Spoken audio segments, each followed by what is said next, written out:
Hey everybody, it's Stacie Duffy here, your Denver Metro real estate resource. And I am outside a house at an inspection this morning. And I wanted to show y'all a few of the things that I love looking for outside of homes, or that I love to see when I'm looking at homes and showing homes that I don't always see. And this house has a bunch of wonderful examples. So the sellers were here for a very long time. And when I see some of these things, it means that they spent money in good places on things they didn't have to spend, which usually, if they're willing to spend money on those types of things, they take care of the home really well. Everything is maintained, and it's just one of those next level up improvements that a lot of people maybe wouldn't value, but it tells me how well they valued the home itself along with everything else. So I'm just going to point out a few things, but one, for this particular home, and I'm over in Aurora Hills right now, so over off of Lake Mississippi and 225. And I'm sorry, I'm long overdue for a haircut, so I keep messing with my hair because it's crazy long. But custom concrete pathways. So nonetheless graded properly along and around the house. So they actually have this almost all the way around the entire house. There's only a small section on the other side of the house that has like a paver pathway. But anytime you have these custom concrete walkways, pathways, and everything is graded properly, and I can see that they're done really well. It's not some DIY job. It's not some cheap contractor job. That tells me that I know that stuff is not cheap. So if they're willing to spend money on those things, they usually spent money on other things in the home as far as improving the home over the years as well. So, and there's lots of greenery and wildlife and squirrels and things out today, so you'll hear a lot. There's also two very large, very mature trees. So we have a large ash tree here, and then we have a large honey locust right behind me. And looking at these trees, I can see that they've been cared for over time. So it's not just, hey, it's a nice big tree. They've been pruned. Here, let me swap this around for you. Sorry, my gimbal and I are still figuring each other out. I'm just too lazy to take the time to learn all the details. So I don't see, like, yes, there's a small amount of pruning that needs to be done. And then the two trees come together up here.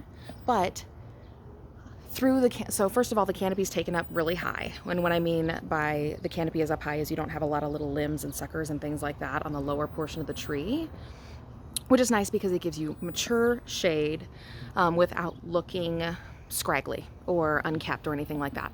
But even though it's going through lines, it's been trimmed back, it hasn't been hacked up. They've paid somebody to go through and keep this thing in nice shape and trim a lot of those limbs over the years. And being somebody that has done that, I know those things are not cheap. So that will also reduce your storm damage breakage. And here's a good example of that. This ash tree needs a good bit of thinning, in my opinion. It's a little thick, and there's a couple of recent storm damage branches right up here, but you can see that, hey, that kind of stops right about where the house is, right? Even though this tree is relatively close to the house. So they've been pruning this over the years to get shade over the yard and take out those broken, damaged branches and things like that. Like I said, there's some that needs to be done, but there's always going to be some that needs to be done. Usually every couple of years you'll have someone come out and it makes it worth doing. But they don't have the giant limbs hanging over the house, which had they not been doing these, that definitely would have happened given the size of the tree. So also just, paver beds, rock up against the house, because that helps with the drainage. We do have some settling right here, so I'll link to up above and down below a structural video once I actually post that, because this home actually had a significant amount of structural repairs done, which honestly, given the exterior indications, I'm kind of surprised they had so much work done. I think it was one of those overkill jobs of like, you know what, we're doing it once, we're making sure this house is never freaking going anywhere, which is awesome. So different video, you can click on that link if you want to check that out. But just, all of the pruned and landscaped topiaries and greenery and junipers and everything like that. And we've got rose bushes over here and the paver path all the way along the base of the landscaping. And it's not like this is expensive stuff. A lot of this is like Home Depot materials, and a lot of this they did themselves, and that's totally okay. But just the fact that they did it and they took care of things really, really makes a big difference. So it tells me that, like I mentioned before, if you're willing to take care of these things, you take care of the things inside the house that you do too. So when it comes to, oh, hello, squirrel. The other thing this does is it gives you so much peace and serenity, and there's a lot of value in having mature landscaping on your yard. So And I'm a big fan. There's a lot of ash trees and other things in here that will lose their leaves in the winter. I'm a fan of junipers and things like that, that if you want privacy and screening, I'll do a whole video on that sometime.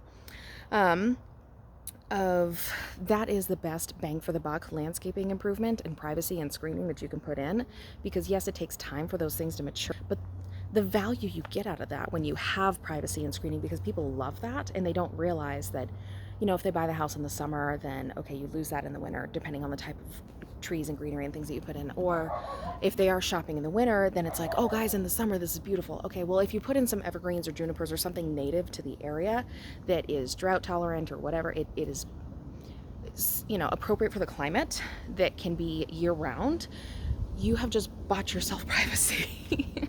And that is a lot of value that people don't realize. So I'm a huge proponent of that. So I'm gonna go ahead and keep going here, but that's a lot of the good stuff so far. But I want to show y'all things that would concern people or flag people. So here we have a paver patio.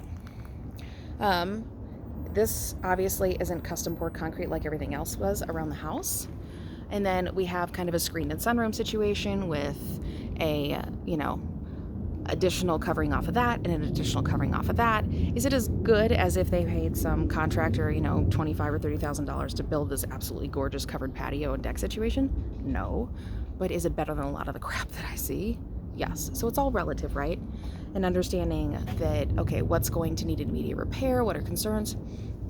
So obviously a lot of this stuff being up on the roof and up on the house is not the best.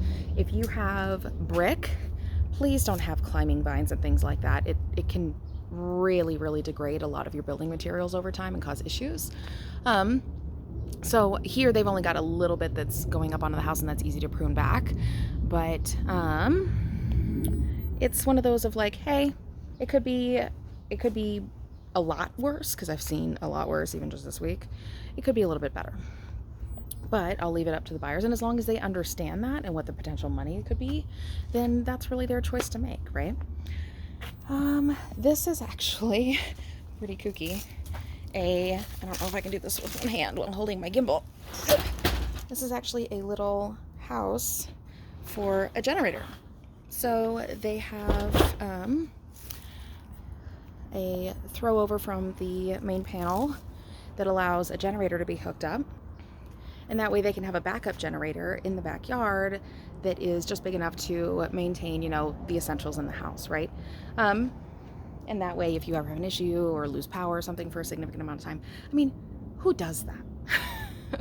Like, my husband's an electrical engineer, and we don't have that. Not yet. He's been wanting to do it for a long time. So we're probably gonna show him this and be like, you haven't done it yet. But I mean, that kind of stuff, it just shows that people took really good care of the property. I'm going to switch this back so y'all can see it as I go through. So we've got where that more custom concrete pavers, and this is actually that electrical overthrow, so they did it over the top versus burying it. And there are some things here I don't love, right? Like, not everything's going to be perfect. This is a paver path. It's a little bit above the level that I would like to see, especially being above the window wells. It's not graded terribly well. They've got the posts, but it's like, because here in Colorado, we want water to run away from the foundation. I know depending on your climate and location, that is different. So a lot of people moving here do not realize that. So coming from Texas, where we watered foundations, that was like, wait, what? So different climate, different soil conditions. These things matter, right? So ideally you want that, we call it negative drainage. You want that sloping away from the property to keep the water away, and this does not exactly create that situation. But the question is okay, what's the likelihood it's going to cause an issue? Keeping an eye on things. Is there evidence that that's been an issue in the past? Is it something that's cheap, easy, you know, capable of fixing, or is it expensive? And then you can decide, you know what, the rest of the house makes sense. I'm going to spend the money on this because I don't have to spend the money on everything else, like all the new windows and the new furnace and the new water heater and the concrete pathway all the way around and the new repaired sewer line that has already been done. And a lot of those things that you spend money on and you don't get value from, this is one of those things. I love it when people spend money on those types of things, because that means my client doesn't have to, and it means the home has been really well cared for. So anyway, just a few examples. I'm gonna stand under here because it's really nice and shaded and pretty, and like this backyard's awesome. So, and I can get some good light, right? So, just a few examples of things that this particular owner had spent money on, things that I like to see, and I'm going to point those out to my clients when I see them like, hey, they've already done this. The siding is in really good shape. You know, the roof is a higher end roof than I typically see on a home of this price point or this age. The trees have been maintained over the years, and maybe there's a little bit of deferred maintenance that they couldn't keep up with over the last few years. In this particular house, that's not necessarily the case in a lot of things, but it's just really nice over time to see those things. So anyway, if you're looking to buy or sell here in Denver, please feel free to reach out to me. My contact information is on my website. Link for that is down below. If you need an agent in another area, please feel free to reach out to me. I have a great network of agents. I'd love to connect you with somebody that would be a good fit for you. So I'll need some details to make a good match. Feel free to reach out to me for that as well. So thanks so much for the time and have a great day.